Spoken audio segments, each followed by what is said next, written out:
Good afternoon. I'm glad everybody was able to make it out today. I know it's a cold, dreary day out. I'm Lori Shumaker, and this is my somewhat reluctant volunteer, Ryan. I'm an associate degree RN nursing student at Hocking College, and today I'm going to demonstrate some first aid techniques. More specifically, we will discuss head injury and how to splint a broken arm. The information we will cover today will include how to protect the area and what to watch for. So let's get started. You ready? All right. Head injury. A head injury is any trauma that leads to injury of the scalp, the skull, or the brain. The injuries can range from a minor bump on the head to a serious brain injury. For this speech, we're going to focus on minor head injuries. Minor head injuries usually aren't serious, but they can be if they don't get attention and they need it. They can be caused by getting hit in the head, falling and bumping your head, motor vehicle accidents, and sports injuries. Right after the injury occurs, you may feel dazed or dizzy, lightheaded, you may even have a loss of balance. You can feel nauseous or have a headache. The point to seek medical attention comes when the person is, unusually drowsy, they may be a little harder to wake up than normal, may be confused and not really know where they're at. If their symptoms get worse or they develop a headache in the back of the head. If the head is bleeding, you're going to want to stop the bleeding. You don't want to wash the area because you can actually put germs in there and cause more of a problem than helping it. So your focus is going to be to stop the bleeding, and I'm going to go ahead and demonstrate that. You're going to want to take a clean cloth, a gauze pad, something clean that you have laying around, and you're going to want to apply it directly to the area that's bleeding. And you're going to want to press some firm pressure on there. You'll hold that for a couple minutes. Once you feel like you've got enough of it under control, you're going to want to go ahead and wrap the area with some gauze to secure your dressing. When you're doing it, you want to do it tight because you want to keep the pressure on there. So don't feel like you need to do it loose because then it's not going to help control the bleeding. While you're doing it, you can take this opportunity to talk to them. Make sure that there's not any change in their mental status. Make sure that they haven't lost any consciousness. Just kind of pay attention to them, work with them. When you're putting the dressing on, you're waiting for medical personnel to arrive. You may notice that there's bleeding coming through on the dressing. You don't want to remove that dressing. You want to go ahead and put a new dressing over top of the dressing that's on there and reinforce that.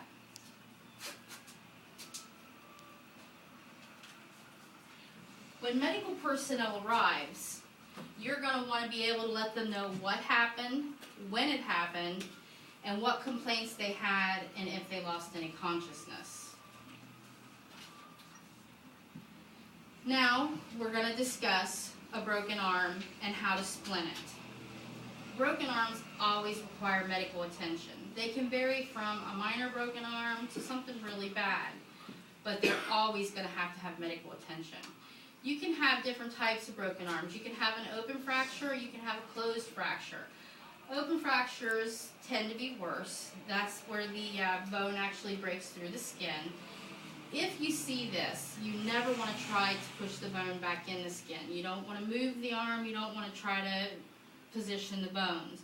You just want to take a clean cloth that's moist, put it over the bone, and then you're going to want to stabilize it.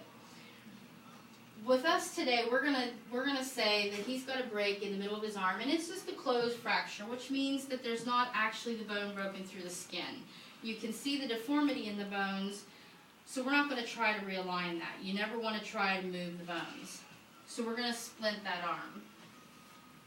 To do that, you can use cardboard, you can use magazine, anything that's a little bit firm. And we're going to put it here so that it protects the arm. You want to make sure that your splint covers above and below the break so that it will stabilize and support the broken bones.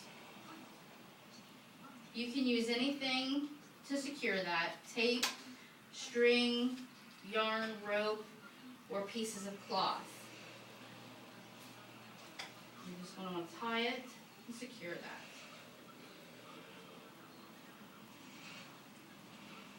You can also pad your splint.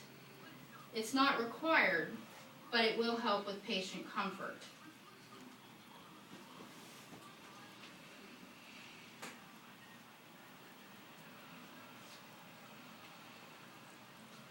Once you splint the arm, you're going to want to have them hold it on their chest and not move it. You then are going to want to take some ice. Always wrap your ice in a towel. That's going to protect the skin. You're going to put the ice on top of the broken arm, and that's going to do two things for you. It's going to help reduce swelling, and it's also going to minimize pain. And you're going to do this and wait till they can get some medical attention.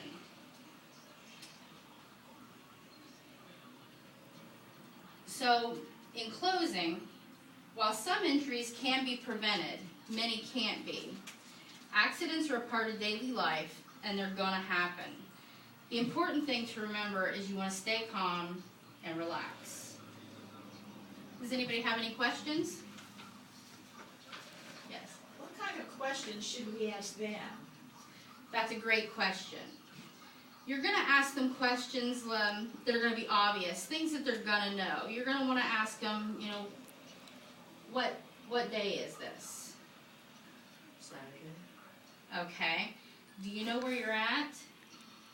Yeah. What town are we in? Please. Okay. Can you tell me what the date is? No, I can't. Can you tell me what month it is? February, March. So if they can't answer those questions, you're going to be a little bit concerned that there may be something more going on in there. Could be more than just a bump on the head. It could be a concussion. You want to make sure that your questions are simple, obvious questions that they shouldn't really have to think about to answer. That was a good question. Anybody else? Anybody? Hi. Hi. What if they lose consciousness? That's another good question. You want to make sure that you note the time that they went unconscious, because when medical personnel arrives, you want to be able to say, you know, they were okay, they were talking, they were answering my questions, but then, you know, at 3 o'clock they went unconscious, and, you know, it's now 20 after 3, and they haven't regained consciousness. So this is an important thing for them. When he gets to the hospital, they're going to need to know so they have a better understanding of what could possibly be happening. If they do lose consciousness, you're also going to want to make sure that they're safe. You're going to want to make sure that they're laying in an area that they're not at risk for any more injuries, and you're going to want to watch their breathing. Make sure there's no changes in their breathing pattern. If they stop breathing, of course, you're going to want to initiate CPR, and you'll do all of that stuff until medical personnel arrive. Thank you. Anybody else? When someone hits their head, do we need to make them stay awake? No, actually you don't. They can go to sleep, but you want to check on them frequently. You want to make sure, you know, that they're wake up easy. You know, hey, are you feeling okay? How's that nausea? You know, you still having a headache? Ask them some questions. Make sure that they're aware of what you're wanting them to know. Make sure that there's no changes, but they can sleep. If it's something really bad, you're going to want to keep them awake. But if it's just something minor and they seem to be pretty okay, then yeah, it's okay. Thank you. Uh-huh. Anybody else? Yes.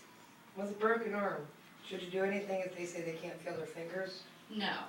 It's the same thing with not wanting to move that arm. It's important information. You're going to need to make sure that when he gets to the hospital or when medical help arrives, that you tell them, you know, what happened, how the injury happened, are they numb, do they have any feeling, any complaints like that, but you never want to try to do anything for it. You don't want to move those bones. It could actually cause more damage because you can't see what's going on inside there. That was a great question. Anybody else? All right, well, I'd like to thank everybody for coming today, and I hope you have a good day.